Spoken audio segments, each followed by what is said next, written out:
Hello friends, most welcome. कैसे हैं आप लोग? उम्मीद है खाना पीना हो गया होगा, राइट? चलिए, एक बॉटल पानी लेके साथ में बैठिए और अब क्या कीजिए, एक पेज लीजिए और एक पेन उठाइए, ठीक है? और जैसे जैसे हम टेस्ट सीरीज में आगे बढ़ेंगे वैसे वैसे आप नंबरिंग करके क्वेश्चन अटेंड करते रहना और कमेंट सेक्शन में हर एक बच्चा जवाब देते रहे, ठीक है? हर एक भाई आप लोग कमेंट सेक्शन में बताते रहो इस क्वेश्चन का क्या जवाब होगा, ठीक है? तभी आपका 100 क्वेश्चन के माध्यम से पूरा भारत की नदियां कंप्लीट होंगी, ठीक है? तो चलिए सेशन को स्टार्ट करते हैं। देखिए, ये सेशन आपकी यूपी पुलिस में भी, उसके बाद अगर आप पीसीएस का एग्जाम भी देते हैं, ठीक है, या फिर यूपीएससी का भी एग्जाम देते हैं, उसमें आपको हेल्प करने वाला है, ठीक है?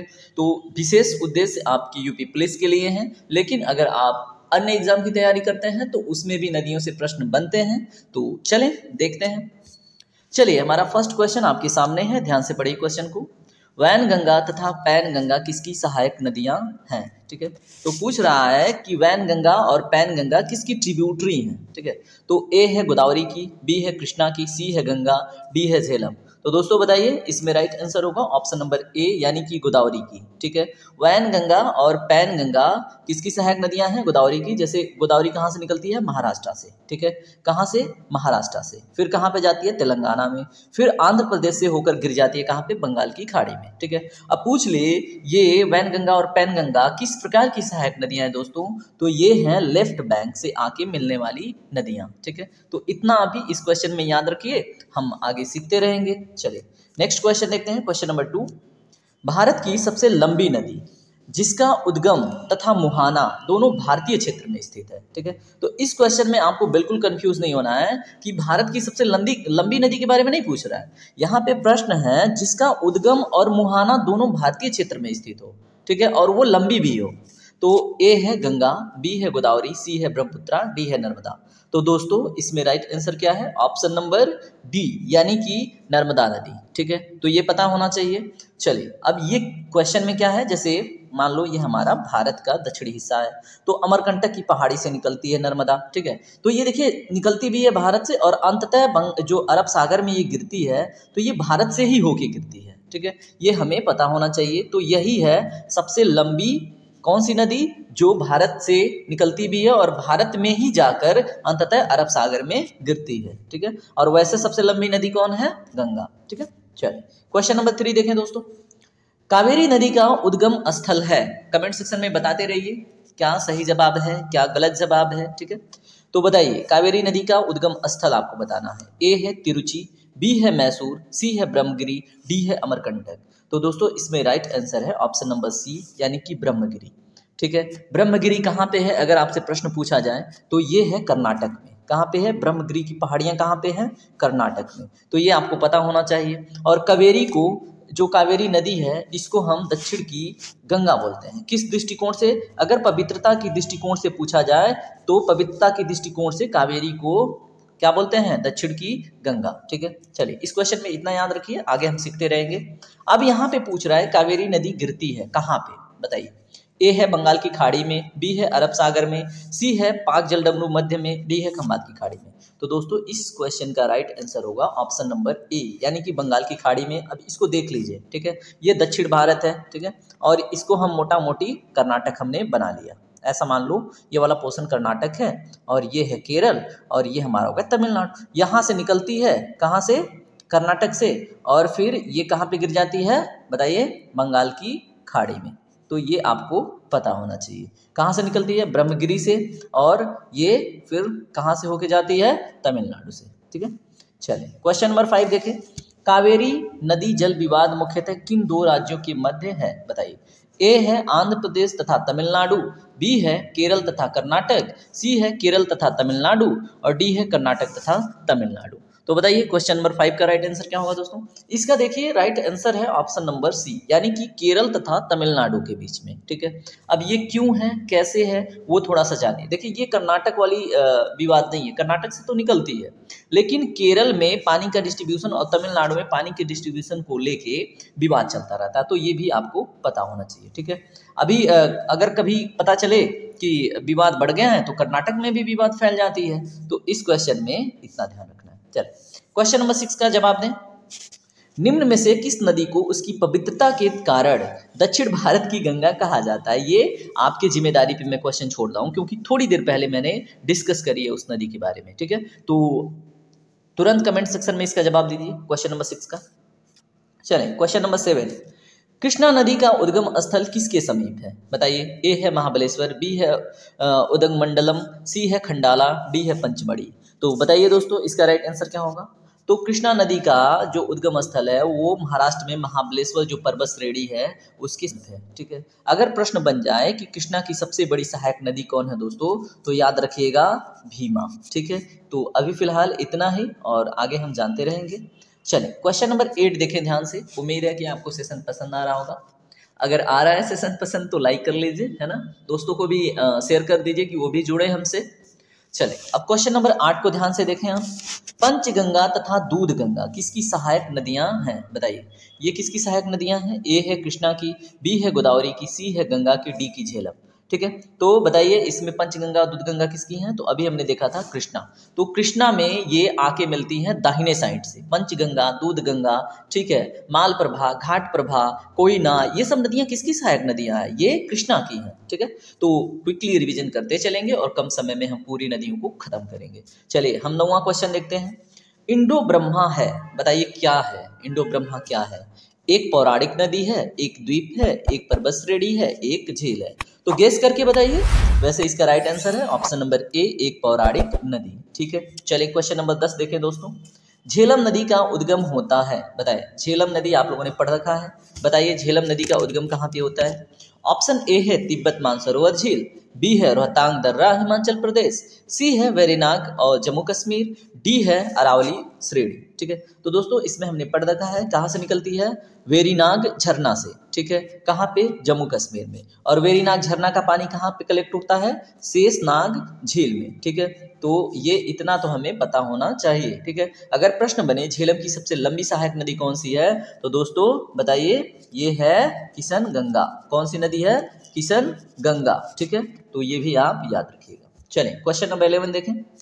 सिंधु नदी का अपवाह क्षेत्र निम्नलिखित में से किस देश में विस्तारित है? बताइए। ए है भारत, बी है चीन, सी है पाकिस्तान, डी है उपरोक्त सभी।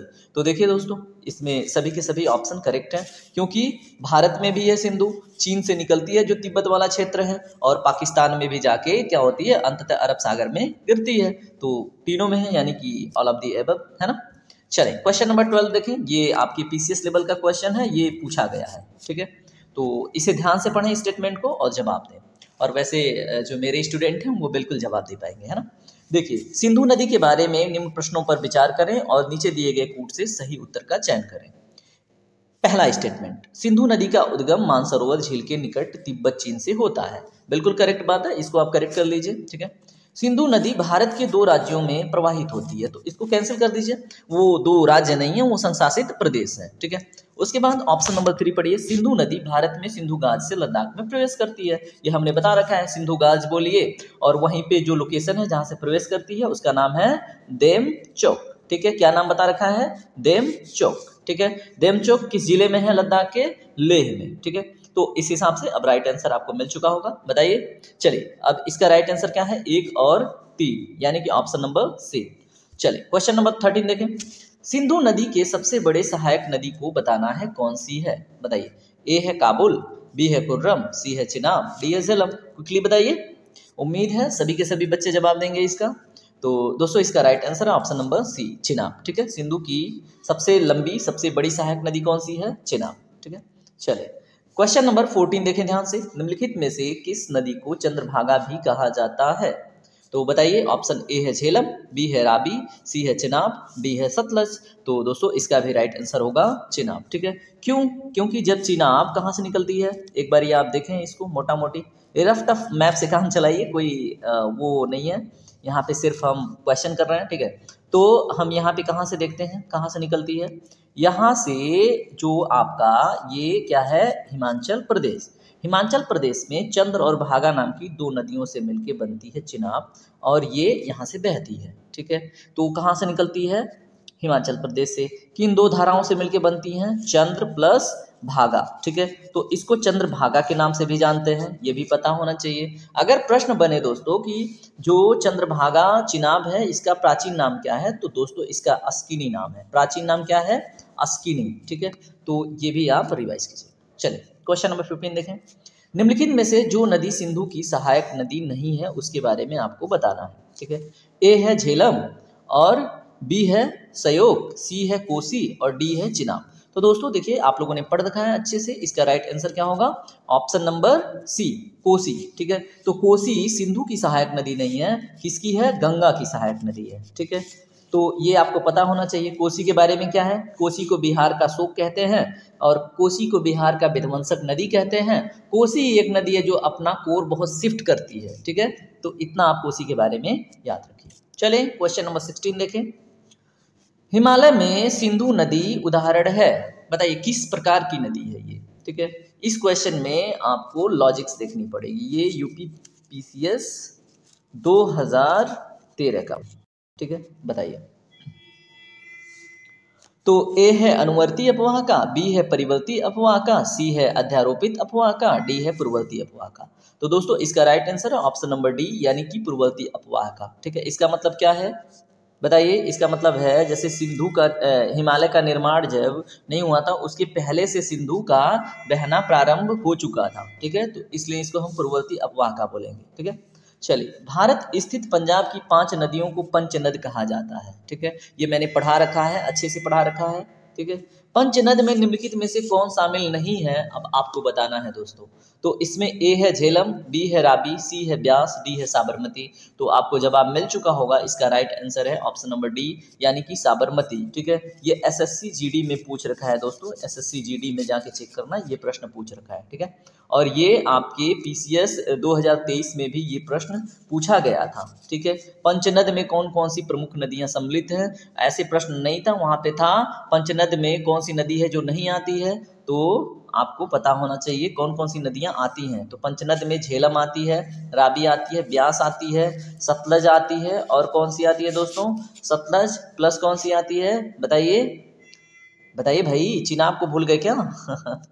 चलें चिनाब, चलें। पंचनद में ये 5 नदियां आती हैं। क्वेश्चन नंबर 18 देखें ध्यान से। निम्नलिखित में से किस नदी के नाम पर भारत का नाम इंडिया पड़ा है? ए है गंगा, बी है सिंधु, सी है चिनाब, डी है काबुल। ये भी मैंने पढ़ा रखा है। तो इसका राइट आंसर होगा दोस्तों सिंधु। क्यों बताइए क्यों? क्योंकि सिंधु को हम किस नाम से जानते हैं? इंडस, ठीक है। और इंडस के नाम पे ही क्या पड़ा है बताइए? इंडिया। चले क्वेश्चन नंबर 19 देखें। भारत और पाकिस्तान के बीच निम्नलिखित में से किस वर्ष सिंधु नदी जल समझौता हुआ था, ठीक है। इस क्वेश्चन का जवाब बताइए ध्यान से, है ना। ए है 1960 में, बी है 1962 में, सी है 1971, डी है 1999। तो दोस्तों इसका राइट आंसर क्या है? 1960। सिंधु नदी जल समझौता, जिसको हम इंडस वाटर ट्रीटी के नाम से इंग्लिश में जानते हैं, इंडस वाटर ट्रीटी, ठीक है। ये मैंने पढ़ा रखी है, ये भी आपको पता होना चाहिए। चलिए कमेंट सेक्शन में बताइए जल्दी जल्दी, भारत को कौन कौन सी नदियां मिली थी और पाकिस्तान को कौन कौन सी नदियां मिली थी, ठीक है। और ये भी बताइए कि पाकिस्तान की तरफ से जो आए थे समझौते में, यानी कि वहाँ के राष्ट्रपति कौन थे उस समय। क्वेश्चन नंबर 20 देखिए दोस्तों ध्यान से। निम्नलिखित में से कौन सा जोड़ा सही नहीं है, बताइए। लेह किससे संबंधित? सिंधु से दिखा रहा है, यानी कि सिंधु लेह से होके बहती है। श्रीनगर झेलम से, ये भी बताइए। उसके बाद ऑप्शन नंबर सी है लुधियाना सतलज से, डी है लाहौर सिंधु से। तो इसमें दोस्तों कौन सा सही जवाब है? देखिए इसमें सही जोड़ा नहीं है ऑप्शन नंबर डी, क्योंकि सिंधु नदी लाहौर के आसपास से होकर नहीं गुजरती है। क्यों? क्योंकि लाहौर आपके पंजाब में है, यानी भारतीय पंजाब में है, ठीक है। तो यहाँ से सिंधु होके बगल से नहीं गुजरती है। बाकी लुधियाना पंजाब में है, सतलज बहती है। श्रीनगर आपको पता ही है, मैंने पढ़ा रखा है। झेलम वेरीनाग झरना से शेषनाग झील से निकलती है, और बगल में जो सबसे करीब शहर है वो कौन सा है दोस्तों? श्रीनगर, है ना। चले, और सिंधु को अभी हमने एंट्री कराया था देमचोक मेले में, है ना। तो ये भी हमको याद रखना है। चले, जल्दी जल्दी करने का मतलब ये है कि आप जल्दी जल्दी से कम समय बचा के अपना पूरा नदी रिवाइज करें, ठीक है। और अगर आपको लगता है कि स्पीड तेज है तो आप स्पीड स्लो कर सकते हैं, है ना। चलिए क्वेश्चन नंबर 21 देखें ध्यान से। भारत के पंचनद झेलम, रावी, चिनाब, ब्यास और सतलज में से किसका उद्गम भारत से बाहर होता है? ये मोस्ट इंपॉर्टेंट क्वेश्चन है, अगर आपको याद हो तो इसका जवाब दीजिए। ए है ब्यास का, बी है सतलज का, सी है झेलम का, डी है चिनाब का। तो दोस्तों इसमें राइट आंसर क्या होगा? ऑप्शन नंबर बी यानी कि सतलज का। सतलज कहाँ से निकलती है? तिब्बत के पठार। कहाँ से? राकस ताल से। कहाँ से? राकस ताल से। ये हमने पढ़ा रखा है। उसको बहुत किताबों में राक्षस ताल भी कहते हैं, ये भी बता रखा है ना। तो ये आपको पता होना चाहिए। हाल फिलहाल में उसके बगल में कौन सा पर्वत श्रेणी है वो पूछे तो कैलाश। ठीक है, ये भी आपको पता होना चाहिए। चलें अगले क्वेश्चन के पास। क्वेश्चन नंबर 22, निम्नलिखित में से कौन नदियों और उनका वैदिक कालीन नाम सही सुमेलित नहीं है? बताइए। ये अभी हमने थोड़ी देर पहले एक दो का डिस्कस किया है, तो बताइए इसमें कौन है जो सही सुमेलित नहीं है। उम्मीद है कि अगर आपने उस समय ध्यान दिया होगा तो ये क्वेश्चन आपसे बन जाएगा, है ना। ए है झेलम को बितस्ता कहते थे प्राचीन समय में। बी है ब्यास को बिपाशा कहते थे। सतलज को सतुद्री कहते थे और चिनाब को सांगपू। तो इसमें देखिए दोस्तों राइट आंसर है ऑप्शन नंबर डी यानी कि चिनाब को सांगपू नहीं कहते थे। ठीक है, चिनाब को हमने क्या अभी देखा था थोड़ी देर में, अस्किनी कहते थे। क्या कहते थे? इसका प्राचीन नाम है अस्किनी। ठीक है, तो ये हमें पता होना चाहिए। चलिए क्वेश्चन नंबर 23 देखें। सतलज नदी भारत में किस राज्य और किस गाज से भारत में प्रवेश करती है? हमने पढ़ा रखा है। ये बहुत ही इंपॉर्टेंट क्वेश्चन है, ये बहुत एग्जाम में पूछा गया है ना। तो ए है लद्दाख सिंधु, बी है हिमाचल प्रदेश सिपकिला, सी है अरुणाचल प्रदेश कोरबा, डी है इनमें से कोई नहीं। तो दोस्तों ऐसा तो नहीं हो सकता कि इनमें से कोई ना हो, है ना। है, तो ये है हिमाचल प्रदेश सिपकिला दर्रा, पढ़ा रखा है। चलें क्वेश्चन नंबर 24 देखें। निम्नलिखित में से कौन सी नदी सिंधु नदी में पाकिस्तान अफगानिस्तान की ओर दाहिने तरफ से नहीं मिलती है? यहाँ पे ध्यान देना है, नहीं मिलती है। ठीक है, तो बताइए सिंधु को हम बहवा लें, बताइए। भारत कुछ ज़्यादा ही हमारा अजीब बन रहा था, इसलिए हमने उसको हटा दिया। ठीक है, चलिए मान लिया हमारा भारत है, ये हमने सिंधु को बहवा दिया। अब इसमें प्रश्न बन रहा है कि पाकिस्तान और अफगानिस्तान की ओर से यानी दाहिने तरफ से नहीं मिलती है। तो देखिए गोमल हमने पढ़ा रखा है, यहाँ पे आके मिलती है। काबुल यहाँ पे देखा था अफगानिस्तान से आती है। कुर्रम तोची भी पढ़ा रखा है, वो आके मिलती है। और चिनाब कहाँ से निकलती है? चंद्र और भागा, और ये बाएं साइड से आके मिठानकोट में मिलती है। और इसमें भी बहुत सारी नदियाँ मिलती हैं, धीरे धीरे हम देखते रहेंगे, है ना। चलें अगले क्वेश्चन पे आए दोस्तों। क्वेश्चन नंबर 25 देखें। निम्नलिखित में से अफगानिस्तान की किस नदी का उल्लेख ऋग्वेद में मिलता है? हमने पढ़ा रखा है, बताइए। ए है काबुल कुर्रम, बी है काबुल गोमल, सी है कुर्रम और गोमल, डी है झेलम और ब्यास। तो इसमें दोस्तों राइट आंसर है ऑप्शन नंबर बी यानी काबुल और गोमल। तो इसको काबुल को हम कुभा के नाम से जानते थे, इसमें ऋग्वेद में कुभा के नाम से, और गोमल को गोमती के नाम से। ठीक है, तो कंफ्यूज नहीं होइएगा, गोमल को गोमती के नाम से और काबुल को कुभा के नाम से जानते थे। चलिए क्वेश्चन नंबर 26 देखें। सिंधु नदी की कुल लंबाई कितनी है? यह हमने करेक्ट भी करवा रखा है ना। अब इसमें उसमें मैंने 3 दिया था, 3 डिस्टेंस दिए थे, उसमें से एक करेक्ट है, बताइए। ए है 2880, बी है 1114, सी है 2525, डी है 1480। यहाँ पे कुल लंबाई की बात हो रही है। तो मैंने उस दिन समझा रखा है दोस्तों कि 2880 भी आता है और 3180 भी आता है और 3110 भी आता है। तो इसमें देखिए आ गया 2880, तो आपको 2880 लगा के आगे बढ़ना है। ठीक है, चलिए क्वेश्चन नंबर 27 देखें दोस्तों। दामोदर नदी कहाँ से निकलती है? बताइए कहाँ से। ए है तिब्बत से, बी है छोटा नागपुर पठार से, सी है नैनीताल के पास से, डी है सोमेश्वर पहाड़ी से।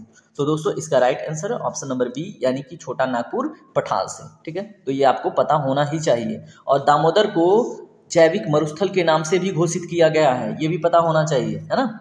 चलें क्वेश्चन नंबर 28 देखें। निम्नलिखित में से कौन भूमि बंधित नदी है? ठीक है, तो लैंडलॉक्ड रिवर कौन सी है? बताइए। ए है तापी, बी है कृष्णा, सी है लूनी, डी है नर्मदा। अब भूमि बंधित का मतलब वो जहाँ से जैसे मान लो भूमि पे निकली और भूमि पे ही समाप्त हो गई। ठीक है, तो उसको हम क्या बोलेंगे? Landlocked river. ठीक है, या तो भूमि बंधित नदी। तो दोस्तों इसमें राइट आंसर है ऑप्शन नंबर सी लूनी। ठीक है, लूनी कहाँ से निकलती है? राजस्थान से। ठीक है, अरावली पहाड़ी के आसपास से निकलती है लूनी। ठीक है, और आके कहाँ पे लुप्त हो जाती है? जो गुजरात का कच्छ है। ठीक है, कच्छ का जो रण है उसमें आके लुप्त हो जाती है। ठीक है, तो ऐसा प्रश्न बने तो आपको पता होना चाहिए। चलें क्वेश्चन नंबर 29 देखें। भारत की सबसे बड़ी वाह नदी कौन है? बताइए। ए है महानदी, बी है गोदावरी, सी है गंगा, डी है नर्मदा। तो दोस्तों भारत की सबसे वाह नदी जो है प्रवाहित होने वाली और सबसे अधिक पानी लेके जाने वाली गंगा ही है। चलें क्वेश्चन नंबर 30 देखें। विश्व का बृहत्तम डेल्टा निर्मित होता है, बताइए कहाँ पे, किन नदियों के द्वारा? है ना। ये मैंने कई बार पढ़ा रखा है, इसलिए इस क्वेश्चन का जवाब आप दीजिए। आप नहीं देंगे तो आप चुल्लू पानी लीजिए, चुल्लू भर, और उसमें नाक डालिए और जो होता है वो कीजिए, है ना। चलिए क्वेश्चन नंबर 31 देखिए। पश्चिम की ओर प्रवाहित होने वाली नदियां हैं, बताइए। वन है नर्मदा, दूसरा है तापी, तीसरा है राप्ती। ठीक है, तो देखिए राप्ती तो हमने पढ़ा रखा है, लेकिन नर्मदा और तापी अभी बाकी है। तो बताइए इसमें ए है 1 और 2, बी है 2 और 3, सी है 1 3, डी है 1 2 3। तो दोस्तों इसमें right answer option number A. देखिए हम यहाँ पे अब पढ़े तो नहीं हो आप, लेकिन यहाँ पे पढ़ लो, ठीक है। अब यहाँ पे आप पढ़िए। देखिए नर्मदा अमरकंटक पहाड़ी से निकलती है, मध्य प्रदेश, थोड़ा सा महाराष्ट्र, फिर आके खम्बात की खाड़ी में गिर गई। ठीक है, उसके बाद तापी यहाँ मध्य प्रदेश से निकलती है, महाराष्ट्र में जाती है, गुजरात में आके खम्बात की खाड़ी में गिर जाती है। ठीक है, तो ये किधर प्रवाहित हो रही हैं? भारत के पश्चिमी हिस्सा में। ठीक है, और राप्ती हमने बता रखा था ये उत्तर प्रदेश से निकलती है यहाँ से, ठीक है, उत्तर प्रदेश में, और आके गंगा में घग्गर के सहारे गिरती है। ठीक है, तो वो कंफ्यूज नहीं होना है। चलें क्वेश्चन नंबर 32 एक बार हम देख लें बैटरी का चार्ज कितना है। चलें अभी है, हो जाएगा, आप लोग का लेक्चर तो हो ही जाएगा। चलें क्वेश्चन नंबर 32 को ध्यान से देखें। सोन और नर्मदा नदी निकलती हैं, बताइए कहाँ से? ए है पलामू पहाड़ से, बी है अमरकंटक से, सी है पूर्वी घाट से, डी है अरावली से। तो अभी हम कई बार चर्चा कर चुके हैं, ये अमरकंटक पर्वत या पहाड़ी से निकलती हैं। कौन कौन? सोन और नर्मदा। और कल को अगर वहाँ पे केन भी आए ना तो कंफ्यूज नहीं होना है, केन भी उसके पास से ही निकलती है। चलिए क्वेश्चन नंबर 33 देखिए। निम्न नदियों में से संबंधित अधिक पथ परिवर्तन किया है, बताइए कौन है नदी जो अपना पथ बहुत अधिक बदलती है? ठीक है, तो अभी हमने थोड़ी देर पहले इसके बारे में चर्चा किया था। क्वेश्चन का पढ़िए तो आपको जवाब पता चल जाएगा, है ना। ए है सोन नदी, बी है गंडक नदी, सी है कोसी नदी, डी है गंगा नदी। तो दोस्तों इसमें राइट आंसर हो जाता है आपका ऑप्शन नंबर सी, कोसी नदी। ठीक है, तो कोसी नदी के बारे में थोड़ा सा जान लीजिए, है ना, वैसे ज़्यादा तो बताया में ठीक है, थोड़ा सा जान लीजिए। देखिए ये बिहार में इधर से नेपाल से आती है और गंगा में पटना में ज्वाइन करती है। ठीक है, और ये ना कल यहाँ बह रही है, परसों को यहाँ बहेगी, तरसों को यहाँ बहेगी। ठीक है, तो ये अपना मतलब स्थान परिवर्तित करती रहती है, इसलिए इसको इसकी वजह से बाढ़ भी आता रहता है और इसको बिहार का शोक भी कहते हैं, और सबसे अधिक पथ परिवर्तन भी करती है। चलें क्वेश्चन नंबर 34 देखें। हिमालय काटकर एवं बहकर आने वाली नदियाँ हैं, बताइए हिमालय को काटकर और वहां से बहकर आने वाली नदियां कौन कौन सी हैं? ए है सतलज सिंधु गंगा, बी है ब्रह्मपुत्र सतलज सिंधु, सी है ब्रह्मपुत्र सिंधु गंगा, डी है सतलज ब्रह्मपुत्र यमुना। तो मेरे भाइयों इसका राइट आंसर क्या होगा 34 का? बताइए हिमालय काट कर कौन कौन सी आती है? एक तो सतलज आती है, एक तो सिंधु आती है, गंगा आती है नहीं आती, ये तो उत्तराखंड से आती है ना। तो इसमें देखिए ब्रह्मपुत्रा कहीं है, हाँ, तो ऑप्शन नंबर बी करेक्ट हो जाता है। ब्रह्मपुत्रा सतलज सिंधु ये क्या करती हैं? हिमालय को काट कर और बहकर आने वाली नदियां हैं। ठीक है, चलें क्वेश्चन नंबर 35 देखें ध्यान से। हिमालय पार की नदियां हैं, बताइए हिमालय पार की नदियां कौन कौन सी है? अभी हमने देखा था, है ना। तो इसका जवाब आप अपना थोड़ा सा दिमाग यूज कीजिए और इसका जवाब कमेंट सेक्शन में बताइए तुरंत, है ना। तो अभी थोड़ी देर पहले क्या 30 सेकेंड पहले देखा। क्वेश्चन नंबर 36 देखिए दोस्तों। निम्नलिखित में से नदियों की लंबाई का सही अवरोही क्रम आपको बताना है। कौन सी नदी सबसे लंबी है, उसके बाद छोटी कौन है, उसके बाद छोटी कौन है, उसके बाद छोटी कौन है, ये पूछा जा रहा है। तो ए है ब्रह्मपुत्रा गंगा गोदावरी नर्मदा, बी है गंगा गोदावरी ब्रह्मपुत्रा नर्मदा, सी है ब्रह्मपुत्र नर्मदा गोदावरी गंगा, डी है गंगा ब्रह्मपुत्र गोदावरी नर्मदा। तो यहाँ पे देखिए दोस्तों इस क्वेश्चन में आपसे गलती ये हो सकता है कि आपके दिमाग में चलेगा भारत का, लेकिन यहाँ पे प्रश्न पूछ रखा है, ये पूछा हुआ प्रश्न है दोस्तों, यहाँ पे पूछ रखा है निम्नलिखित नदियों की लंबाई का सही और वही क्रम। ये भारत शब्द प्रयोग नहीं किया है, ठीक है। अगर भारत शब्द प्रयोग नहीं किया है तो कौन सी सबसे बड़ी हो जाएगी? ब्रह्मपुत्रा। ठीक है, ब्रह्मपुत्रा हो गई, ये भी लगभग 2900 किलोमीटर के आसपास इसका लेंथ है, लगभग 2900। ठीक है, तो याद रखिएगा। और उसके बाद गंगा, इसकी लेंथ तो आप जानते हैं कितना है, 2525। ठीक है, दूसरे पे आ गई। उसके बाद गोदावरी है, गोदावरी का कितना है, 1465 किलोमीटर, ये भी तीसरे पे आ गई। उसके बाद जो नर्मदा है इसका 1376 किलोमीटर के आसपास, है ना। तो पता चल गया, ऑप्शन नंबर ए इसका करेक्ट होगा। और जो मैंने डिस्टेंस इन किलोमीटर बताया वो आप लिख लेना, ठीक है। चलें क्वेश्चन नंबर 37 देखें। गंगा नदी को बांग्लादेश में किस नाम से जाना जाता है? अगर इसका जवाब नहीं दे पाए, देखो ये प्रश्न पूछा हुआ है, ठीक है, तो आप सोच लेना क्या ही पढ़ाई कर रहे हो, बताओ। गंगा नदी को बांग्लादेश में किस नाम से जाना जाता है? ए है पद्मा, बी है जमुना, सी है मेघना और डी है सांगपो। तो दोस्तों गंगा नदी जब बांग्लादेश में प्रवेश करती है तो उसको पद्मा के नाम से जानते हैं, ठीक है। और पद्मा और जमुना जब मिल जाती हैं, ठीक है, तो भी इसको पद्मा के नाम से जानते हैं। और इस पद्मा में जब आके कौन जुड़ती है? बराक। कौन सी नदी? बराक नदी जब आके मिलती है कहाँ से? मणिपुर से, तो इसका नाम पद्मा से क्या हो जाता है? मेघना। और बराक को मेघना के नाम से भी जानते हैं, ठीक है। तो ये भी आप याद रखोगे। चलिए क्वेश्चन नंबर 38 देखिए। गंगा एवं ब्रह्मपुत्र की संयुक्त जलधारा किस नाम से जानी जाती है? बताइए, गंगा एवं ब्रह्मपुत्र की संयुक्त जलधारा किस नाम से जानी जाती है? वैसे इस क्वेश्चन में राइट आंसर होगा मेघना, ठीक है। किस नाम से? मेघना। चलिए क्वेश्चन नंबर 39 देखिए। भारत की सबसे अधिक नौगम्य 2 नदियां हैं, बताइए। ए है कावेरी और गोदावरी, बी है गंगा और ब्रह्मपुत्रा, सी है गंगा और सिंधु, डी है ब्रह्मपुत्रा और यमुना। तो मेरे भाइयों, मेरे दोस्तों, इसका राइट आंसर होगा गंगा और ब्रह्मपुत्रा, ठीक है। चले अगला क्वेश्चन देखते हैं, क्वेश्चन नंबर 40। निम्नलिखित नदियों में से भारत में किस पर सबसे लंबा सड़क है? ठीक है, लंबा सड़क सेतु है, ये पूछा जा रहा है, ठीक है। तो बताइए, इनमें से बताना है, भारत का सबसे लंबा नहीं, इन नदियों में से किसके ऊपर सबसे लंबा सड़क सेतु है? तो ए है सोन, बी है नर्मदा और सी है महानदी, डी है गंगा। तो दोस्तों इसका राइट आंसर क्या होगा? इसमें राइट आंसर होगा ऑप्शन नंबर डी, यानी गंगा। तो गंगा पे एक सेतु है जिसका नाम है महात्मा गांधी। क्या नाम है? महात्मा गांधी, ठीक है। और इसका लेंथ अगर आपको जानना है तो इसका लेंथ बताइए। अगर आपको नहीं पता है तो मैं इसका लेंथ आपको बता दूं, ये लगभग आपकी 5,000 मीटर के आसपास है, यानी 5 किलोमीटर के आसपास इसका लेंथ है, ठीक है। तो ये चीज़ आपको पता होना चाहिए, ठीक है। चलें अगले क्वेश्चन की तरफ आगे बढ़ते हैं। यहाँ पे देख लीजिए 5,750 मीटर दिया हुआ है, इसको याद रखिएगा, महात्मा गांधी सेतु, ठीक है। क्वेश्चन नंबर 41 देखिए। गंगा और ब्रह्मपुत्र नदियों का उद्गम स्थान क्रमशः स्थित है, बताइए। गंगा और ब्रह्मपुत्र कहाँ से निकलती हैं उसके बारे में पूछा जा रहा है, तो क्रमशः है आपको बताना है। गंगा कहाँ से निकलती है दोस्तों, बताइए। ए है नेपाल तथा तिब्बत में, बी है तिब्बत तथा सिक्किम में, सी है उत्तर प्रदेश तथा तिब्बत में, डी है उत्तराखंड तथा तिब्बत में। तो मेरे भाइयों इसका right answer option number D, यानी कि उत्तराखंड तथा तिब्बत में, है ना। तो ऐसे ही झुक के पढ़िए और झुक के क्या कीजिए, सारे क्वेश्चन ठीक कीजिए। चलिए क्वेश्चन नंबर 42 देखिए। तिब्बत में बहने वाली नदी सांगपो निम्नलिखित में से किससे होकर भारत में प्रवेश करती है? बताइए किस प्रदेश में प्रवेश करती है, ठीक है। और सांगपो तिब्बत में किसको कहते हैं वो भी हम जानेंगे। तो ए है असम, बी है सिक्किम, सी है अरुणाचल प्रदेश, डी है मणिपुर। तो दोस्तों इसका right answer option number C, यानी कि अरुणाचल प्रदेश में, ठीक है। तो यहाँ पे आप गौर फरमाइए, ठीक है। चलें पढ़ें इसको, देखें एक बारी क्या कह रहा है क्वेश्चन। यहाँ पे देखिए गंगा बहते बहते आती है, गंगा को गंगा कह रहा हूँ, ब्रह्मपुत्रा बहते बहते आती है और ब्रह्मपुत्रा को तिब्बत में सांगपो के नाम से जानते हैं। और यहाँ पे ये एंट्री लेती है नमचा बर्मा से, और इसको अरुणाचल प्रदेश में इस नदी को दिहंग के नाम से जानते हैं। किस नाम से जानते हैं? दिहंग, ठीक है। और जब ये असम में प्रवेश करती है, ठीक है, असम में जब प्रवेश करती है दोस्तों तो इसका नाम बदल जाता है।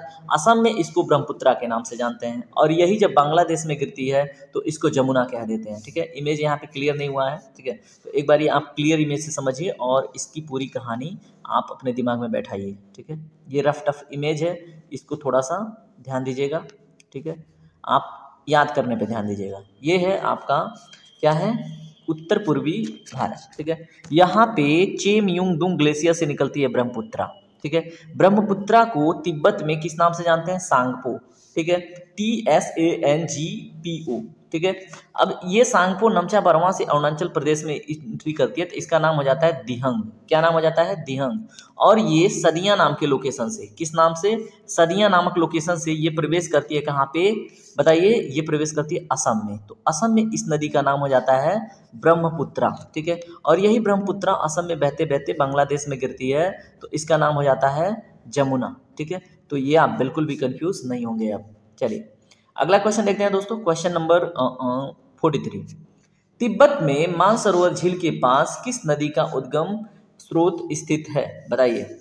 बहुत इजी क्वेश्चन है। सिंधु, सतलज, ब्रह्मपुत्रा, इनमें से सभी। तो दोस्तों इसका राइट आंसर होगा इनमें से सभी। क्यों? क्योंकि ये तीनों नदियां मानसरोवर झील के पास से निकलती हैं। ठीक है, अगर प्रश्न पूछे कि मानसरोवर झील से कौन सी निकलती है तो सिर्फ सिंधु होगा, लेकिन पास से पूछेगा तो सिंधु, सतलज, ब्रह्मपुत्रा आसपास से निकलती हैं। ठीक है, चलें क्वेश्चन नंबर 44 देखें। विश्व का सबसे बड़ा नदी द्वीप माजुली का निर्माण करने वाली नदी है, बताइए। आज ही पढ़ाया मैंने, है ना। तो बताइए इसका जवाब। इसका जवाब क्या होगा? कृष्णा, कावेरी, गोदावरी, ब्रह्मपुत्रा। इसका सही दोस्तों जवाब है ऑप्शन नंबर डी, यानी कि ब्रह्मपुत्रा। ठीक है, तो कहाँ पे? असम में माजुली नाम का एक द्वीप बना है, नदी द्वीप, जो ब्रह्मपुत्रा नदी के सहारे बना हुआ है। कहाँ पे? असम में। ठीक है, और इसको डिस्ट्रिक्ट की उपाधि भी मिल चुकी है, यानी जिला की उपाधि। विश्व का सबसे बड़ा, फिर से रिपीट हो रहा है, इसको हम हाँ देखिए, ये क्वेश्चन यहाँ पे नदी के बारे में पूछ लिया तो ब्रह्मपुत्रा है। क्वेश्चन नंबर 46 देखें। निम्नलिखित में से कौन सी नदी दक्षिण से उत्तर की ओर प्रवाहित होती है? मोस्ट इंपॉर्टेंट क्वेश्चन है, दिमाग घुमाने वाला, है ना। तो दक्षिण से उत्तर की ओर प्रवाहित होती है, बताइए कौन सी? ए है गोदावरी, बी है कावेरी, सी है कृष्णा, डी है बेतवा। तो दोस्तों इसका राइट आंसर क्या होगा? बेतवा। पढ़ा रखा है ना। बेतवा कहाँ से जाती है? मध्य प्रदेश से, और उत्तर प्रदेश में जाके हमीरपुर के आसपास किससे मिलती है? यमुना से। पढ़ा रखा है, पता होगा। चलिए क्वेश्चन नंबर 47 करें। निम्न में से किस नदी को बिहार का शोक कहा जाता है? ये आपकी जिम्मेदारी पे है, आप बताइए। क्वेश्चन नंबर 48 देखें। निम्नलिखित नदियों में से कौन एक विनाशक नदी कहलाती है? बताइए। दामोदर, ब्रह्मपुत्रा, सी कोसी, और डी है सभी। एक बार टाइम देख लें हम, पता चले वीडियो बीच में इंटरप्ट हो जाए। अभी टाइम और चार्ज, कितना चार्ज है भाई? अच्छा 14%, ओके। चलें, तो इसमें देखिए दोस्तों राइट आंसर होगा डी, यानी कि सभी की सभी। ठीक है, तो निम्नलिखित नदियों में से कौन एक विनाशक नदी कहलाती है? तो सभी की सभी। क्यों? क्योंकि दामोदर को हम झारखंड का शोक, या तो फिर मृत, या तो फिर जैविक मरुस्थल कहते हैं। ठीक है, उसके बाद ब्रह्मपुत्रा असम की शोक कहलाती है, और कोसी बिहार की शोक कहलाती है। तो सभी की सभी क्या है? एक तरह से विनाशक नदियां हैं। चलें क्वेश्चन नंबर 49 देखें। निम्नलिखित में से कौन नदी बंगाल का शोक कहलाती है? तो बताइए। यहाँ पे क्वेश्चन थोड़ा सा वही है और ऑप्शन चेंज हो गए। ए है सोन, बी है गंडक, सी है हुगली, डी है दामोदर। तो दोस्तों इसमें राइट आंसर होगा ऑप्शन नंबर सी, यानी कि हुगली को बंगाल का शोक कहते हैं। चलिए क्वेश्चन नंबर 50 देखें। हमने आधा शतक मार दिया है, एक बारी ताली हो जाए, है ना। और ताली बजा के फिर से आप जुड़िए, पानी वानी पीजिए। वे दो प्रमुख नदियां कौन सी हैं जो अमरकंटक पठार से निकलती हैं, परंतु वे अलग अलग दिशाओं में बहती हैं? बताइए। ए है चंबल और बेतवा, बी है चंबल और सोन, सी है नर्मदा और सोन, डी है नर्मदा और बेतवा। तो दोस्तों इसका राइट आंसर क्या होगा? क्वेश्चन नंबर 50 का इसका राइट आंसर क्या होगा? बताइए। अमरकंटक से कौन कौन सी निकलती है? नर्मदा और सोन। एक बार आ चुका है क्वेश्चन, है ना। चलें क्वेश्चन नंबर 51 देखें। इंपॉर्टेंट क्वेश्चन है, यूपीएससी में ऑप्शन के रूप में पूछा हुआ था, इसलिए मैंने इसको ले लिया। क्या पता आपका नसीब ठीक हो, आ जाए। तवा किसकी सहायक नदी है? बताइए। ए है नर्मदा, बी है तापी, सी है महानदी, डी है गोदावरी। तो दोस्तों इसका राइट आंसर होगा ऑप्शन नंबर ए। तवा किसकी सहायक नदी है? नर्मदा की। तो नर्मदा की कुछ सहायक नदियां जैसे तवा हो गई, ठीक है, उसके बाद छोटी तवा हो गई, ठीक है, याद रखना। उसके बाद उरंग हो गया, उसके बाद प्लस उसके बाद शेर हो गया, ठीक है, ये सहायक नदी है। उसके बाद हिरन हो गया, ठीक है, तो ये आपने याद रखना है। चलिए क्वेश्चन नंबर 52 देखिए दोस्तों। निम्नलिखित में से कौन सी नदी प्रारंभ में अरुण नदी के नाम से जानी जाती थी? बहुत ही इंपॉर्टेंट क्वेश्चन है दोस्तों, कई बार पूछा गया है। अरुण नाम से कौन सी नदी को जाना जाता था? ए है सोन, बी है कोसी, सी है चंबल, डी है यमुना। तो इसमें राइट आंसर है ऑप्शन नंबर बी, यानी कि कोसी को प्रारंभ में अरुण नाम से जानते थे। ठीक है, चलिए अब आप हमें बताइए, अरुण जो प्लैनेट है, ठीक है, जिसको हम किस नाम से जानते हैं? बताइए। यूरेनस के नाम से। और यूरेनस की विशेषता बताइएगा, ठीक है। चलिए क्वेश्चन नंबर 53 देखते हैं। निम्नलिखित में से किस नदी को उड़ीसा का शोक कहा जाता है? बताइए। अब सबके शोक याद हो जाएंगे आपके, और क्वेश्चन पूछेगा तो आप कर लेंगे, है ना। ए है महानदी, बी है ब्राह्मणी, सी है वैतरणी, डी है दामोदर। तो दोस्तों इसमें राइट आंसर क्या है? बताइए। इसमें महानदी को उड़ीसा का शोक कहते हैं, तो इसका भी शोक याद रखिएगा। महानदी कहाँ से निकलती है, तो छत्तीसगढ़ के सिंघवा पहाड़ी से। कहाँ से, छत्तीसगढ़ के सिंघवा पहाड़ी से, ठीक है, याद रखिएगा। छत्तीसगढ़ से होते होते जाके उड़ीसा के माध्यम से बंगाल की खाड़ी में गिर जाती है। चलिए क्वेश्चन नंबर 54 देखिए, इंदौर के समीप स्थित जनापाव पहाड़ी स्रोत है किस नदी का, बताइए। ए है तापी नदी का, बी है चंबल नदी का, सी है माही नदी का, डी है महानदी का। तो मेरे दोस्तों इसका राइट आंसर क्या होगा, बताइए। इसका राइट आंसर है चंबल नदी का, यानी कि ऑप्शन नंबर बी। तो जनापाव पहाड़ी से निकलती है चंबल नदी, और चंबल नदी की सहायक नदी कौन कौन सी हैं, बनास, याद रखिए, जल्दी जल्दी याद कीजिए, बनास, उसके बाद क्या है, पार्वती, उसके बाद क्या है, पार्वती के बाद बताइए, काली सिंध, है ना, काली सिंध, याद रखिएगा। और उसके बाद एक क्षिप्रा करके भी नदी है जो उसकी सहायक नदी है, किसकी, चंबल की। क्वेश्चन नंबर 55 देखिए, भारत की लवण नदी के नाम से जानी जाती है, बताइए। नमक नाम से, नमकीन नदी के नाम से, बताइए। तो ए है माही, बी है लूनी, सी है बनास, डी है साबरमती। तो दोस्तों इसका राइट आंसर है, बताइए, लूनी, है ना। लूनी को लवड़िया नदी के नाम से भी जानते हैं क्योंकि ये राजस्थान से बहती है, खारा पानी है ना। चलिए क्वेश्चन नंबर 56 देखिए, कौन सी नदी भेड़ाघाट के समीप कपिलधारा जलप्रपात का निर्माण करती है, मोस्ट इंपॉर्टेंट क्वेश्चन, ये पूछा हुआ है कई एग्जामों में, ठीक है, इसलिए मैंने मोस्ट इंपॉर्टेंट कहा।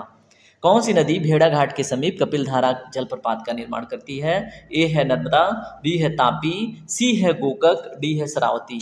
तो दोस्तों इसका राइट आंसर क्या है, इसका राइट आंसर है ऑप्शन नंबर ए, यानी कि नर्मदा, ठीक है, याद रखिएगा कौन सी नदी, नर्मदा, ठीक है। चलिए अगले क्वेश्चन की तरफ चलते हैं। अगला क्वेश्चन है, निम्नलिखित में से कौन सी नदी ज्वारनद मुख का निर्माण करती है। ज्वारनद मुख का मतलब मैंने एस्चुरी समझा रखा है, ठीक है। अब आप बताइए एस्चुरी का निर्माण कौन सी नदी करती है, ए है राप्ती, बी है महानदी, सी है नर्मदा, डी है स्वर्णरेखा। तो दोस्तों मैंने पढ़ा रखा है कि जो नदियाँ पश्चिम घाट की तरफ गिरती हैं वो एस्चुरी बनाती हैं, और जो नदियाँ पूर्व घाट की तरफ गिरती हैं वो डेल्टा बनाती हैं, ठीक है। तो पश्चिम ये हो गया और पूर्व ये हो गया। अब बताइए तो इसमें राइट आंसर क्या होगा, बताइए। जो ज्वारनद मुख का निर्माण करती है तो वो होगी नर्मदा, क्योंकि राप्ती गंगा में आके मिलती है घग्गर के सहारे, महानदी उड़ीसा से बंगाल की खाड़ी में गिरती है, स्वर्णरेखा झारखंड से आती है, पश्चिम बंगाल से होके उड़ीसा होके गिर जाती है कहाँ पे, बंगाल की खाड़ी में। तो नर्मदा किधर गिरती है, अमरकंटक पहाड़ी से निकलती है और पश्चिम की तरफ गिरती है और क्या बनाती है, ज्वारनद मुख। क्वेश्चन नंबर, इसको आप ध्यान से पढ़ लीजिएगा, नीचे जो स्टेटमेंट है जो मैंने आपको समझाया है वही है, ठीक है। चलिए क्वेश्चन नंबर 58 देखिए, प्रायद्वीपीय भारत की निम्न नदियों में से कौन से तीन विशिष्ट रूप से भिन्न है, बताइए। इन तीनों नदियों में प्रायद्वीपीय भारत की वो नदी कौन सी है जो इन तीनों में से भिन्न है, ए है नर्मदा, बी है कावेरी, सी है कृष्णा, डी है गोदावरी। तो दोस्तों ऐसे क्वेश्चन बनते हैं तो आपको पता होना चाहिए नर्मदा, क्यों, नर्मदा बह रही है वेस्ट की तरफ, कावेरी बह रही है बंगाल की खाड़ी में मान लो ईस्ट की तरफ, उसके बाद कृष्णा भी बह रही है ईस्ट की तरफ, उसके बाद आपकी गोदावरी भी बह रही है ईस्ट की तरफ, है ना। तो भाई पता चल गया। चलिए क्वेश्चन नंबर 59 देखिए इसमें क्वेश्चन का ओरिएंटेशन भी हम देख रहे हैं। ऐसा नहीं है कि जो आपने फैक्ट पढ़ा है केवल वैसे ही क्वेश्चन पूछे, क्वेश्चन घुमा के भी पूछ सकता है भाई इसलिए हमने क्वेश्चन को तोड़ मरोड़ के ऐसे के वैसे करके भी पूछे हैं। तो क्वेश्चन नंबर 59 देखिए, निम्नलिखित में से कौन सी नदी एस्चुरी नहीं बनाती है, बताइए। अभी हमने देखा कॉन्सेप्ट आपके दिमाग में है कि पश्चिम घाट वाली एस्चुरी बनाती हैं, पूर्व घाट वाली डेल्टा बनाती हैं।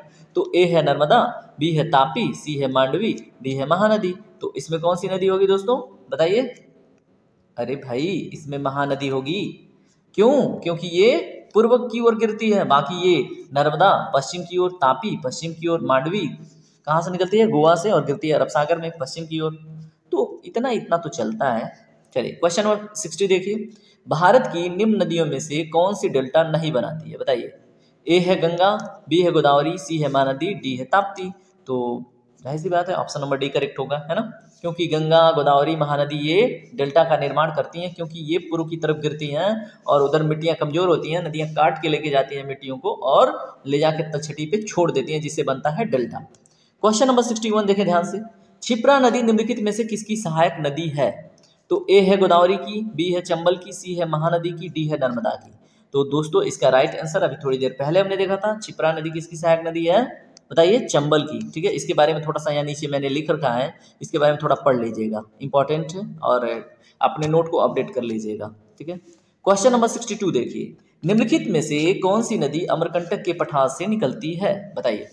ए है गोदावरी, बी है नर्मदा, सी है तावा, डी है सोन। तो अमरकंटक को कितनी बार देख लिया, ये बहुत इंपॉर्टेंट क्वेश्चन है दोस्तों, बहुत बार पूछ रखा है, ठीक है। तो इसमें पूछ रहा है नहीं निकलती है, ठीक है।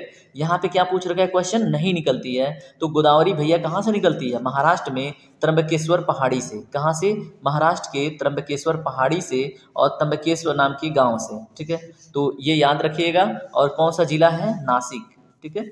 तो ये भी याद रखिएगा। और ये नर्मदा, तवा सोन ये कहाँ से निकलती हैं, अमरकंटक की पहाड़ी से। चलिए क्वेश्चन नंबर 63 देखिए। निम्नलिखित नदी युग्मों में से कौन सा ज्वालामुख का निर्माण करती है, बताइए। करती है, नर्मदा एवं तापी, गंगा एवं ब्रह्मपुत्रा, कृष्णा एवं कावेरी, कृष्णा एवं गोदावरी। तो हमने पढ़ रखा है ज्वालामुख का निर्माण नर्मदा एवं तापी करती हैं, क्योंकि वो पश्चिम की तरफ गिरती हैं और वो इस्चुरी बनाती हैं, ठीक है।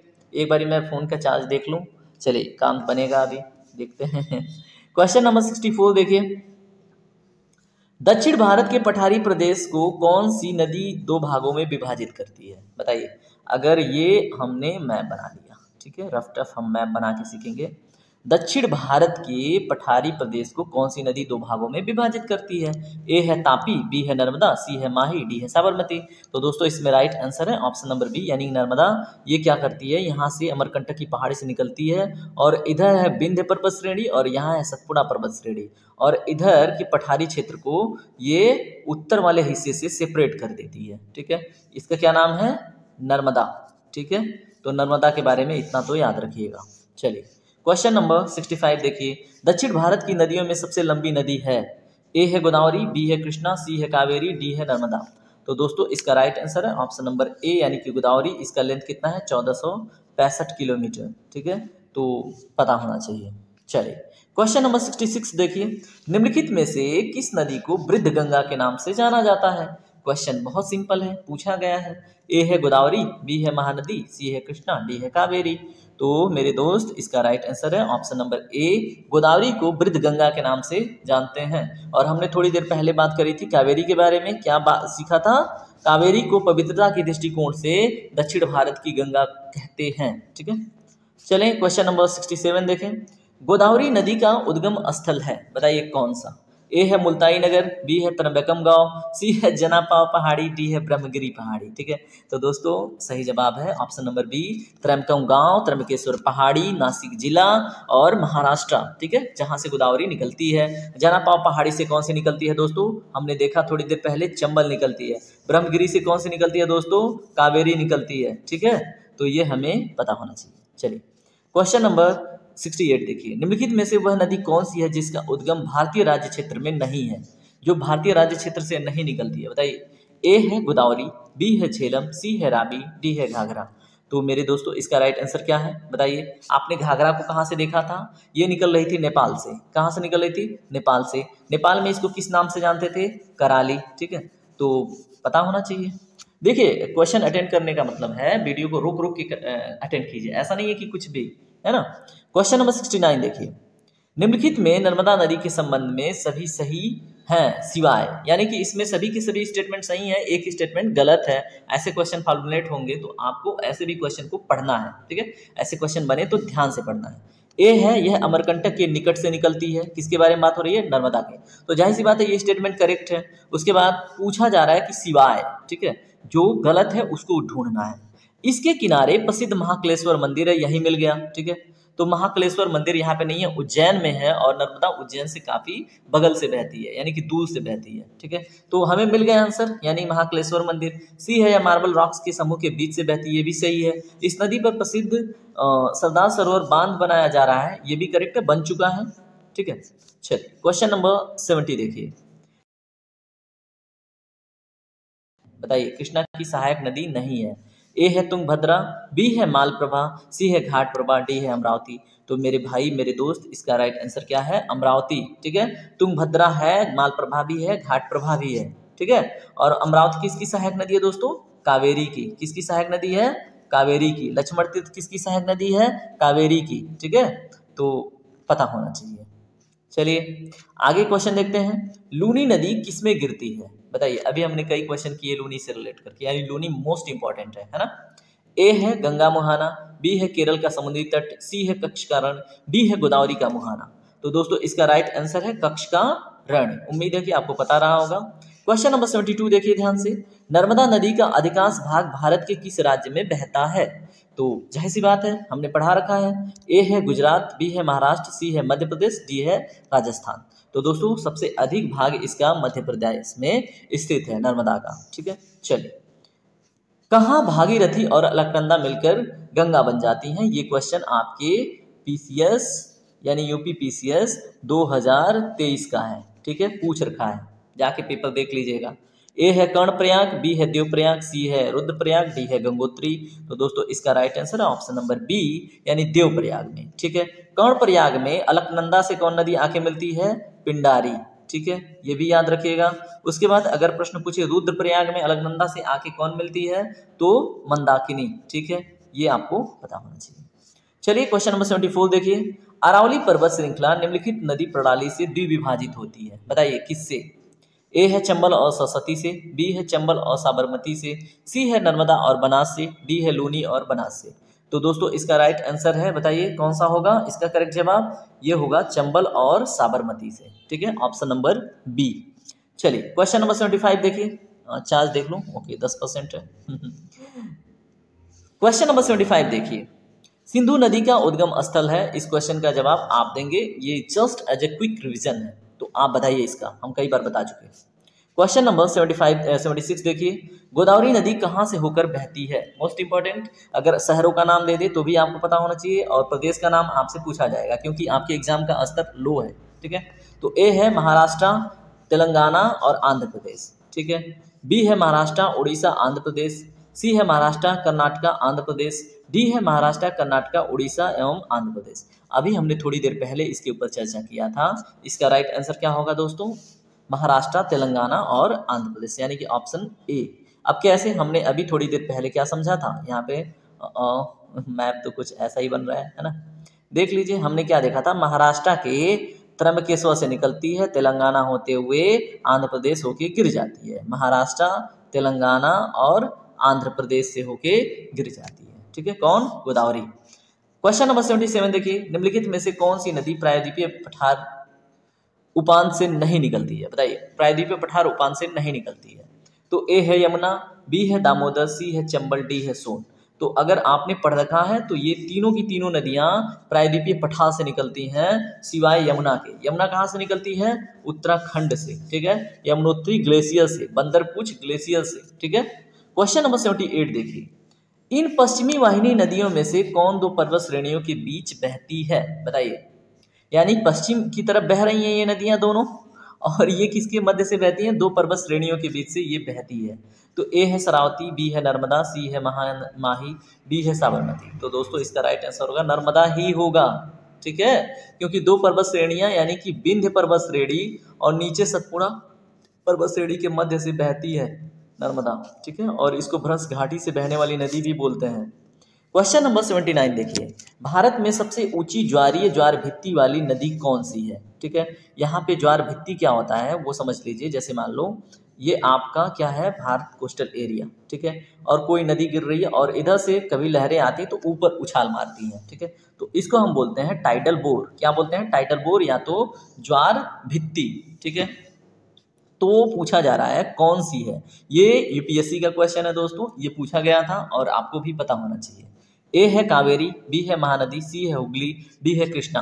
तो दोस्तों इसमें राइट आंसर है ऑप्शन नंबर सी यानी कि हुगली। ठीक है, चलिए क्वेश्चन नंबर, यहाँ पे थोड़ा सा टाइडल बोर के बारे में है, पढ़ लीजिएगा। क्वेश्चन नंबर 80 देखिए, निम्नलिखित नदियों में से कौन अपने मार्ग में परिवर्तन करने के लिए कुख्यात है? बताइए, थोड़ी देर पहले हमने इस क्वेश्चन को किया था। अब इस क्वेश्चन का जवाब आपसे मैं कमेंट सेक्शन में चाहूंगा, है ना, याद हो जाना चाहिए सेशन कंप्लीट होते होते। क्वेश्चन नंबर 81 देखिए, भारत में सबसे बड़ा नदी मुख किस नदी के मुख पर है? बताइए, ए है गोदावरी, बी है कृष्णा, सी है भागीरथी, डी है हुगली। तो दोस्तों इसका राइट आंसर क्या है? राइट आंसर है ऑप्शन नंबर डी, हुगली। ठीक है, तो ये भी आप याद रखिएगा। क्वेश्चन नंबर 82 देखिए, निम्न में से कौन सी नदी यमुना नदी से नहीं मिलती है? बताइए, केन मिलती है, बेतवा मिलती है, सोन नहीं मिलती है। ठीक है, तो ऑप्शन नंबर सी क्या होगा दोस्तों? सही जवाब होगा। ये नहीं मिलती, ये किससे मिलती है? बिहार में पटना के पास गंगा से मिलती है, ठीक है। कहाँ कहाँ से होके बहती है? मध्य प्रदेश, बताइए जाती है? हाँ बिल्कुल। उसके बाद छत्तीसगढ़, हाँ जाती है। उसके बाद झारखंड, बिल्कुल। उसके बाद बिहार, ठीक है। तो 4 प्रदेश याद रखिएगा। क्वेश्चन नंबर 83 देखिए, हाल ही में केंद्र सरकार ने जिसे राष्ट्रीय नदी का दर्जा देने की घोषणा की है वह कौन सी है? हमने इसके ऊपर बात किया था, तो ये है ऑप्शन नंबर ए करेक्ट होगा इसका, क्या? गंगा, है ना। अब देखिए, अब आप क्वेश्चन ना रोक के वीडियो खुद अटेंड कीजिए, ठीक है, क्योंकि बैटरी का चार्ज कम है और मुझे सेशन कंप्लीट करना है ना। क्वेश्चन आपको दिखाने हैं। क्वेश्चन नंबर देखिए, गंगा को कब मिला था राष्ट्रीय दर्जा? 4 नवंबर 2008 को प्रश्न बने, तो आपको पता होना चाहिए। क्वेश्चन नंबर 84 देखिए, निम्न नदियों में से किसका सर्वाधिक बड़ा जल ग्रहण क्षेत्र है? बताइए। जल ग्रहण क्षेत्र, जिसको हम इंग्लिश में बोलते हैं कैचमेंट एरिया। इंग्लिश में क्या बोलते हैं? Catchment area. तो ए है नर्मदा का, बी है महानदी का, सी है गोदावरी का, डी है कृष्णा का। तो क्वेश्चन नंबर 84 का राइट आंसर क्या होगा? बताइए दोस्तों, सोच के बताइए किसका होगा। तो इसमें राइट आंसर होगा दोस्तों गोदावरी का, ठीक है। गोदावरी का जो कैचमेंट एरिया है वो सबसे बड़ा है। अब कैचमेंट एरिया क्या होता है अगले क्वेश्चन में समझेंगे। अब यहाँ पे प्रश्न बन रहा है, हगरी सहायक नदी है, बताइए हगरी किसकी सहायक नदी है? ए है भीमा की, बी है गोदावरी की, सी है कृष्णा की, डी है तुंगभद्रा की। ये प्रश्न पूछा गया है दोस्तों, ये पूछा गया है बीपीएससी। जाके आप बीपीएससी का पेपर उठाइएगा 2016 का, आपको मिलेगा ये प्रश्न, ठीक है। तो बताइए हगरी किसकी सहायक नदी है दोस्तों? तो ये है ऑप्शन नंबर डी, यानी कि तुंगभद्रा की, ठीक है। क्वेश्चन नंबर 86 देखिए, कपिली जिसकी सहायक नदी है वह है। तो कपिली आज ही पढ़ा आप लोगों ने, बताइए। ए है गंडक, बी है कोसी, सी है गंगा, डी है ब्रह्मपुत्रा। तो दोस्तों इसमें राइट आंसर है ऑप्शन नंबर डी, यानी कि ब्रह्मपुत्रा। कहाँ से निकलती है कपिली? मेघालय के पठार से। कहाँ से? मेघालय के पठार से, ठीक है। चलें क्वेश्चन नंबर 87 देखें, खारी नदी जिस अपवाह तंत्र का अंग है वह है, बताइए। ए है अरब सागरी, बी है आंतरिक अपवाह, सी है अनिश्चित अपवाह, डी है बंगाल की खाड़ी। तो बंगाल की खाड़ी इसमें सही जवाब होगा। जो खारी नदी है जिसका अपवाह तंत्र का अंग कौन सा है? बंगाल की खाड़ी, ठीक है। तो ये भी आपको पता होना चाहिए। खारी नदी मतलब नमकीन नदी की बात हो रही है, ठीक है। और जिस अपवाह तंत्र का अंग है वह है बंगाल की खाड़ी, ठीक है। चलिए क्वेश्चन नंबर 88 देखिए, निम्नलिखित में से कौन सा कथन असत्य है? क्या है? असत्य, यानी कि सत्य नहीं है। बात वही हुई। तो देखिए, ए महानदी का उद्गम छत्तीसगढ़ में है, बिल्कुल करेक्ट जवाब। बी है गोदावरी का उद्गम महाराष्ट्र में है, ये भी सही है। सी है कावेरी का उद्गम आंध्र प्रदेश में है, कैंसिल कर दीजिए। डी है ताप्ती का उद्गम मध्य प्रदेश में, ये सही जवाब है, ठीक है। तो दोस्तों ऑप्शन नंबर सी इसका करेक्ट होगा, यानी कि ये स्टेटमेंट इनकरेक्ट है, क्योंकि कावेरी का हमने कहाँ देखा उद्गम कहाँ पे हो रहा था? कर्नाटक के ब्रह्मगिरी पर्वत श्रेणी से, ठीक है, कर्नाटक के ब्रह्मगिरी पर्वत श्रेणी से। क्वेश्चन नंबर 89 देखिए, सिंधु नदी का उद्गम होता है, बताइए। ए है हिंदू कुश पर्वतमाला से, बी है हिमालय पर्वतमाला से, सी है कराकोरम पर्वतमाला से, डी है कैलाश पर्वतमाला से। तो दोस्तों इसका राइट आंसर आपको पता होना चाहिए, कैलाश पर्वतमाला से, ठीक है। चलें क्वेश्चन नंबर 90 देखें, निम्न में से कौन सी नदी मध्य प्रदेश से निकलती है और खंबात की खाड़ी में गिरती है? अब इतना इजी क्वेश्चन कहाँ पूछेगा, है ना। तो ए है पार्वती नदी, बी है लूनी नदी, सी है माही नदी, डी है जवाई नदी। तो दोस्तों इसमें राइट आंसर है ऑप्शन नंबर सी, यानी कि माही नदी, ठीक है। तो आपको पता होना चाहिए मध्य प्रदेश से निकलती है, राजस्थान होके जाती है और कहाँ पे गिरती है? खंबात की खाड़ी में। और माही नदी की विशेषता है ये जो कर्क रेखा है इसको 2 बार काटने वाली नदी है भारत की, ठीक है। चलिए क्वेश्चन नंबर 91 देखिए, चार्ज एक बारी देख लें, चलिए हो जाएगा ये बहुत जरूरी था देखना। निम्नलिखित में से भारत में तलछट को परिवाहित करने वाली प्रमुख नदी कौन सी है? तलछट मतलब जैसे अपने साथ किनारों को काट के लेकर बहने वाली, ठीक है। तो ए है ब्रह्मपुत्रा, बी है यमुना, सी है गंगा, डी है सिंधु। तो दोस्तों इसमें राइट आंसर है ऑप्शन नंबर ए ब्रह्मपुत्रा। और असम में इसीलिए इसको क्या कहते हैं? सो, क्योंकि तलछट काट काट के आज यहाँ बह रही है, कल को यहाँ बहती है, परसों को यहाँ बहती है, और इसलिए यहाँ पे भी बाढ़ आता रहता है। तो आपको पता होना चाहिए मेरे दोस्तों कि ब्रह्मपुत्रा तलछट को लेके प्रवाहित होने वाली प्रमुख नदी है। और इसकी विशेषता क्या है? ब्रह्मपुत्रा पे ही क्या है? माजुली द्वीप है, जो विश्व का सबसे बड़ा नदी द्वीप है। क्या नाम है? माजुली, ये भी याद रहना है, ठीक है। और भारत का सबसे लंबा रोड रेल ब्रिज किस पे है? ब्रह्मपुत्रा नदी पर। कहाँ पे है? आसाम में, ठीक है, ये भी आपको पता रहना है। तो चलिए अगला क्वेश्चन देखते हैं, क्वेश्चन नंबर 92। ये है आपके यूपी पीसीएस का। ठीक है, तो आपको बताना है प्रायद्वीपीय पठार में नर्मदा नदी असाधारण रूप से सीधे प्रणाली है, यहाँ पे प्रणाली के साथ पश्चिम की ओर बहती है, ऐसा इसलिए क्योंकि, बताइए, प्रायद्वीपीय पठार में नर्मदा असाधारण रूप से सीधी प्रणाली में क्यों बहती है? तो उसके पीछे आपके 4 कारण दे रखे हैं, ध्यान से पढ़िएगा स्टेटमेंट। ए है, इस भाग में ढाल प्रवणता नदी प्रणाली प्रतिरूप को नियंत्रित करती है। ठीक है, यानी ढाल है इसलिए। बी है, नदी जल की विशाल मात्रा को ले जाती है जिससे सीधा प्रणाली पथ बनता है। ठीक है, और उसके बाद सी है, नदी मध्य उच्च भूमि और दक्कन के पठार के बीच सीमा बनाती है। और डी है, नदी पश्चिम की ओर अवनत रिफ्ट घाटी की द्रोणिका से बहती है। तो दोस्तों ये राइट आंसर है ऑप्शन नंबर डी। ठीक है, क्यों? क्योंकि ये 2 पर्वत श्रेणियों के मध्य से बहती है रिफ्ट घाटी से, इसलिए ये अपना पथ परिवर्तित नहीं कर सकती, इसलिए असाधारण रूप से सीधी प्रणाली में बहती है। ठीक है, तो ऑप्शन नंबर डी इसका करेक्ट है। क्वेश्चन नंबर 93 देखिए दोस्तों, भारत का सबसे लंबा नदी सेतु किस नदी पर स्थित है? बताइए। ए है गोदावरी पे, बी है कृष्णा पे, सी है ब्राह्मणी पे, डी है लोहित पे। तो दोस्तों इसका राइट आंसर है लोहित पे। ठीक है, भारत का सबसे लंबा नदी सेतु, नदी पुल। ठीक है, अब ये इसका नाम क्या है बताइए? जो इस पे है ढोला सदिया। क्या नाम है? ढोला सदिया। ठीक है, और अगर इसका दूसरा नाम पूछे तो भूपेंद्र हजारिका। ठीक है, क्या नाम है? भूपेन हजारिका। तो ये भी याद रखिएगा, इसके नाम भूपेंद्र हजारिका के नाम पे इसका नाम रखा गया है। और इसका लेंथ पूछ ले दोस्तों तो 9.15 किलोमीटर। ठीक है, ये भी आपको पता होना चाहिए। ये कहाँ से निकलती है लोहित? ये निकलती है दोस्तों अरुणाचल प्रदेश से। ठीक है, कहाँ से निकलती है? यहाँ पे देख लीजिए कहाँ से निकल रही है। ठीक है, ये निकलती है कहाँ से? अरुणाचल प्रदेश से। ठीक है, तो पता होना चाहिए कहाँ से, यहाँ से निकलती है और सदिया में आके किससे मिल जाती है? बताइए, सदिया में आके ब्रह्मपुत्रा से मिल जाती है। ठीक है, चलिए क्वेश्चन नंबर 94 देखिए, ब्रह्मपुत्र की सबसे लंबी सहायक नदी है। ए है सुबानसिरी, बी है कामेंग, सी है प्राणहिता, डी है लोहित। तो दोस्तों इसका राइट आंसर है ऑप्शन नंबर ए सुबानसिरी। ठीक है, सुबानसिरी कहाँ से निकलती है? तिब्बत के पठार से, फिर जाती है अरुणाचल प्रदेश में, फिर आती है आसाम में, और आसाम के लखीमपुर में आके मिल जाती है किससे? ब्रह्मपुत्रा से। ठीक है, तो ये भी आपको पता होना चाहिए। चलिए क्वेश्चन नंबर 95 देखिए, अपवाह तंत्र क्या होता है? बताइए, अपवाह तंत्र क्या होता है? देखिए, जो चीज़ समझ में नहीं आई है कमेंट सेक्शन में बता देना, वो मैं क्लास में आपको पढ़ा दूंगा। ठीक है, अपवाह तंत्र क्या होता है? ए है, वाहिकाओं के जल को अपवाह तंत्र कहते हैं। अपवाह क्या है? वाहिकाओं के जाल को। ठीक है, उसके बाद बी है, वाहिकाओं के प्रवाह को, प्रवाह क्षेत्र को, सी है, वाहिकाओं के मार्ग को, डी है, कोई नहीं। तो दोस्तों इसमें राइट आंसर है ऑप्शन नंबर ए, यानी वाहिकाओं के जाल को अपवाह तंत्र कहते हैं। जैसे मान लो यहाँ से हमने क्या किया, थोड़ा सा समझ लेना, हमेशा के लिए याद रहेगा। ठीक है, यहाँ समझने के लिए ये स्केचिंग जरूरी होती है, नदी हो या कुछ भी हो भूगोल में।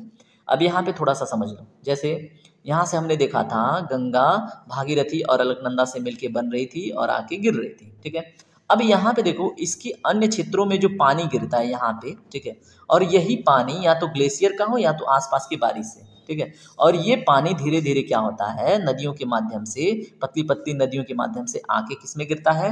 गंगा में। ठीक है, तो ये टोटल एरिया क्या कहलाता है? अपवाह तंत्र, ड्रेनेज पैटर्न, जहाँ से नदियाँ क्या होती हैं? बहती हैं, बह के आती हैं। ठीक है, और जहाँ पे ये टोटल पानी सिंचित होता है, ठीक है, जहाँ पे ये टोटल, ये संपूर्ण क्षेत्र क्या कहलाता है? संपूर्ण क्षेत्र जो है ये कहलाता है कैचमेंट। ठीक है, संपूर्ण क्षेत्र कहलाता है कैचमेंट। लेकिन ये जो वाहिकाएं हैं, जो पानी लेके जा रही हैं, इस जाल को क्या कहते हैं हम?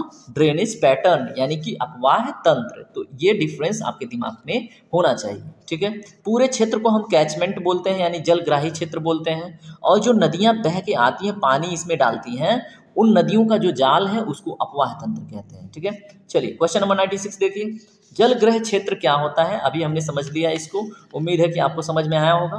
तो इसमें देखिए राइट आंसर हो जाएगा आपका, बताइए, मुख्यतः वह क्षेत्र जिधर वर्षा का पानी गिरता है वह बड़ी नदी के लिए जल प्रदान करता है, यानी कि स्टेटमेंट 1 करेक्ट है। ठीक है, यानी कि ए स्टेटमेंट करेक्ट है। अभी हमने देखा कोई नदी है, आसपास में बारिश हो रहा है, और ये क्षेत्र जहाँ जहाँ से पानी आता है किसी नदी के लिए, वो क्षेत्र उस नदी के लिए कैचमेंट एरिया कहलाता है। ठीक है, चलिए क्वेश्चन नंबर 97 देखिए, दक्षिण भारत की सदानीरा किसको कहते हैं? ए है कावेरी को, बी है कृष्णा को, सी है तुंगभद्रा, डी है वैगई। तो दोस्तों इसमें राइट आंसर है ऑप्शन नंबर ए कावेरी को, क्योंकि कावेरी को कावेरी एक अपवाद स्वरूप है जिसमें पूरे वर्ष पानी रहता है। वैसे तो दक्षिण भारत की नदियों को केवल मानसून के समय ही पानी मिलता है, लेकिन कावेरी में हमेशा पानी बहता रहता है, इसलिए इसको दक्षिण का सदानीरा कहते हैं। क्यों? क्योंकि इसमें जब मानसून आता है यानी 3 जून को जब आता है तब भी पानी मिल जाता है, और जब मानसून रिटर्न जाता है, ठीक है, आता है तो भी, और जब रिटर्न जाता है तो भी पानी मिल जाता है। ठीक है, तो पता रहना चाहिए, क्योंकि आपने सुना होगा रिटर्न मानसून से आंध्र प्रदेश और तमिलनाडु कोस्ट पे बारिश होती है ना।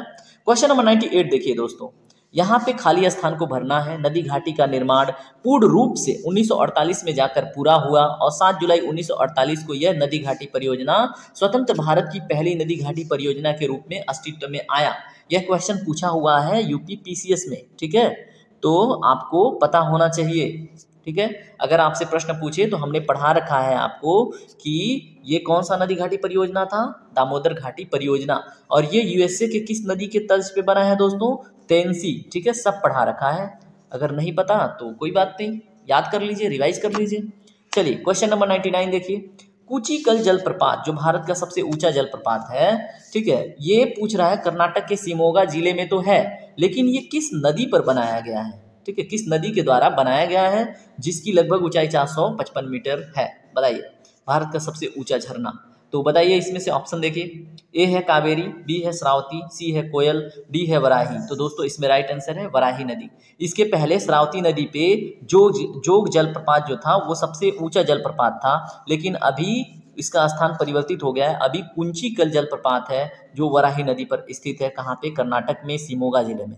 याद रखिएगा, ये आपके पीसीएस 2018 का क्वेश्चन है, पीसीएस का पेपर निकाल के देखिएगा। ठीक है, क्वेश्चन नंबर 100 और आज का सेशन यहीं पे कंप्लीट होगा। ध्यान से देखिए, उत्तर भारत में नदियां किस प्रकार की प्रवाह तंत्र का निर्माण करती हैं।